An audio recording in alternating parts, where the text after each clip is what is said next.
राधे राधे प्रिय भक्तों। सोमवार व्रत कथा। सावन के सोमवार के व्रत कथा इस प्रकार हैं। सोमवार का व्रत चैत्र वैशाख श्रावण मास कार्तिक मास से आरंभ किया जाता है। साधारणतः श्रावण मास में सोमवार व्रत का अधिक प्रचलन है, तो उसी दिन से सोमवार व्रत करना आरंभ करना चाहिए। व्रत करने वाले स्त्री पुरुष को चाहिए कि सोमवार को प्रातः काले तिल या तेल लगाकर स्नान करें, विधि पूर्वक शिव जी का पूजन करें। मम तरह सोमवार कर्षित में संकल्प करके शिव पूजन करें। ओम नमः शिवाय से शिव जी का, ओम नमः शिवाय से उमा पार्वती जी का ध्यान करें, मंत्रों से जप और हवन करें। फिर किसी पुष्पाध्यान में जाकर या घर पर ही एक समय भोजन करें। इस प्रकार से सोमवार के व्रत को 16 सोमवार व्रत तक कर सकते हैं। फिर उद्यापन करें। इस प्रभाव से मानव को सभी प्रकार के सुखों की प्राप्ति होती है। गृहस्थी में जप ध्यान हवन उपासना आदि सत्कर्म करने से जो फल मिलता है वही सोमवार के व्रत से मिलता है। चैत्र मास में सोमवार व्रत फल चैत्र मास में गंगा जल से सोमनाथ के स्नान कराने के समान, वैशाख में आभूषण आज से पूजन करना कन्यादान के समान, जेठ मास में पुष्कर स्नान करने गौदान के समान, भाद्र में बृहद यज्ञों के समान, श्रावण में अश्वमेघ यज्ञों के समान, भाद्रपद में सत्व सगोदान के समान, अश्वनी में सूर्य ग्रहण के समय, कुरुक्षेत्र में रसधेनु गुड़ धेनु के दान समान, कार्तिक में चारों वेददाता चार ब्राह्मणों को चार चार घोड़े जीते हुए रथदान के समान, मार्गशीर्ष में चंद्र ग्रहण के समय, काशी आदि तीर्थों में जो गंगा स्नान जप दान के समय, शौच अनिष्ठोष यज्ञ के समान, माघ में गाय का दूध न गन्ने के रस से स्नान कर ब्रह्मा इत्यादि निवित्त के समान, फागुन में सूर्योदय ग्रहण के समय गोदान का समान फल प्राप्त होता है। श्रावण में केदारनाथ का ब्रह्म कमल में पूजन दर्शन अर्चना तथा केदारनाथ क्षेत्र में निवास का विशेष महत्व है। इससे भगवान शंकर की प्रसन्नता और शिव आयुष की प्राप्ति होती है। सोमवार व्रत कथा। एक साहूकार बहुत धनवान था। उसको धन आदि किसी प्रकार की कोई कमी नहीं थी, परंतु पुत्र न होने के कारण वह अत्यंत दुखी रहता था।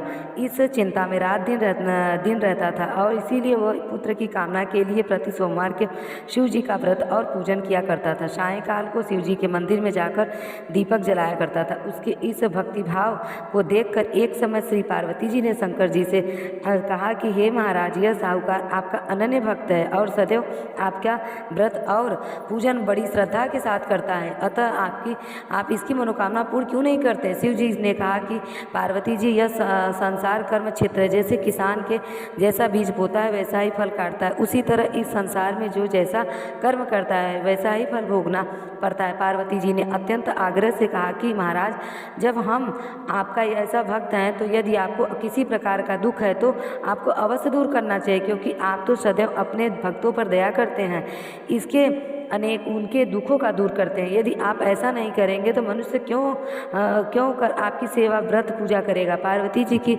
ऐसा आग्रह देख शिव जी महाराज प्रसन्न होकर कहने लगे, हे पार्वती जी, इसके कोई पुत्र नहीं है। इसी पुत्र चिंता में यह सब बहुत दुखी रहते हैं। इसके भाग्य में पुत्र का न पर होना ही नहीं है। इसको पुत्र की प्राप्ति का वर मैं दे देता हूँ, परंतु यह पुत्र केवल 12 वर्ष तक ही जीवित रहेगा। इसके पश्चात वह मृत्यु को प्राप्त हो जाएगा। इससे अधिक मैं और कुछ नहीं कर सकता। और यह सब बात साहूकार सुन रहा था। इससे उसको न कुछ प्रसन्नता हुई और न कुछ दुख हुआ। वह पूर्वतः ऐसे शिव जी और महाराज जी का पूजन, सोमवार का व्रत और पूजन करता रहा। उस समय व्यतीत हो जाने पर साहूकार की स्त्री गर्भवती हुई और 10वें महीना में उसके गर्भ से अति सुंदर स्वरूप की प्राप्ति हुई। साहूकार के घर में बहुत खुशी मनाई गई, परंतु साहूकार ने अपने केवल 12 वर्ष तक की आयु जानकर अधिक प्रसन्न प्रकट नहीं की और न किसी को भेद बताया। जब वह 9 वर्ष का हो गया तो उस बालक की माता ने उसके पिता से उसके विवाह आदि के लिए कहा, परंतु वह साहूकार कहने लगा, मैं अभी इसका विवाह नहीं करूँगा और काशी जी पढ़ने के लिए भेजूंगा। फिर उस साहूकार ने अपने साले अर्थात लड़के के मामा को बुलाया और उसको बहुत सा धन देकर कहा कि तुम इस बालक को काशी जी पढ़ने के लिए ले जाओ और रास्ते में जिस जगह भी जाओ वहाँ यज्ञ करते, दान देते तथा ब्राह्मणों को भोजन कराते जाओ। इस प्रकार वह दोनों मामा भांजे सब जगह यज्ञ करते और ब्राह्मणों को भोजन कराते जा रहे हैं। रास्ते में उसको एक शहर पड़ा। उस शहर के राजा की कन्या का विवाह हो रहा था और दूसरे राजा का लड़का जो विवाह के लिए लेकर आया था वह एक आग का काना था। उस लड़के के पिता को इस बात की बड़ी चिंता थी कि कहीं वर को देख कन्या के माता पिता विवाह में किसी प्रकार का अड़चन पैदा न करें। इस कारण जब उसने अति सुंदर सेठ के लड़के को देखा तो मन में विचार किया कि क्यों न दरवाजे के पर इस लड़के के वर पर काम ले लिया जाए। ऐसा विचार कर राजा ने उस लड़के और मामा से कहा कि वह राजी हो गया है और साहूकार के लड़के का स्नान आदि करा, वर के कपड़े पहना तथा घोड़ों पर चढ़ाकर दरवाजे पर ले गए और बड़ी शांति से सब कार्य हो गए। अब वर के पिता ने सोचा कि यदि विवाह कार्य भी इसी लड़के से करा दिया जाए तो क्या बुराई है। ऐसा विचार करके उसने मामा से कहा कि यदि विवाह फेरा और कन्यादान का काम भी करा दे तो आपकी बड़ी कृपा होगी और हम इसके बदले में आपको बहुत सा धन देंगे। उन्होंने स्वीकार कर लिया और विवाह कार्य बहुत अच्छी तरह से हो गया। परंतु जिस समय लड़का जाने लगा तो उसने राजकुमार की चुंदरी के पल्ले पर लिख दिया कि तेरा विवाह मेरे साथ हुआ है, परंतु जिस राजकुमार के साथ तुमको भेजेंगे वह एक आग का काना है और मैं तो काशी जी पढ़ने जा रहा हूँ। उस राजकुमारी ने जब अपनी चुंदरी में ऐसा लिखा हुआ पाया तो उसने राजकुमार के साथ जाने से इनकार कर दिया और कहा कि यह मेरा पति नहीं है, मेरा विवाह इसके साथ नहीं हुआ है, वह तो काशी जी पढ़ने गया है। कुमारी के माता पिता ने अपनी कन्या को विदा नहीं किया और बारात वापस चली गई। इधर सेठ का लड़का और उसका मामा काशी जी पहुंच गए। वहां जाकर उन्होंने यज्ञ करना और लड़के पढ़ना शुरू कर दिया। जब लड़के की आयु 12 वर्ष हो गई तब एक दिन उन्होंने यज्ञ रचना की। उस लड़के ने अपने मामा से कहा, मामा जी आज मेरी तबीयत कुछ ठीक नहीं है। मामा ने कहा कि अंदर जाकर सो जाओ। लड़का अंदर जाके सो गया और थोड़ी देर में उसके प्राण निकल गए। जब उसने मामा ने आकर देखा कि वह तो मुर्दा पड़ा है तो उसने बड़ा दुख हुआ और उसने सोचा कि अभी रोना पीटना मचा दूंगा तो यज्ञ का कार्य अधूरा रह जाएगा। अतः उसने जल्दी से यज्ञ का कार्य समाप्त कर ब्राह्मणों के घर जाने के पश्चात रोना पीटना आरंभ कर दिया।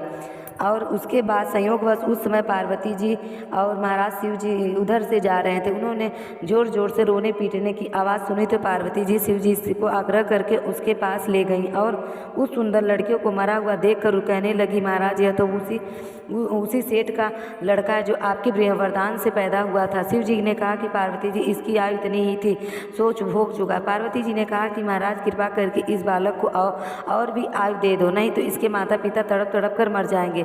पार्वती जी के इस प्रकार आग्रह करने पर शिव जी ने उसको वरदान दे दिया और शिव जी की महाराज जी कृपा से वो लड़का जीवित हो गया।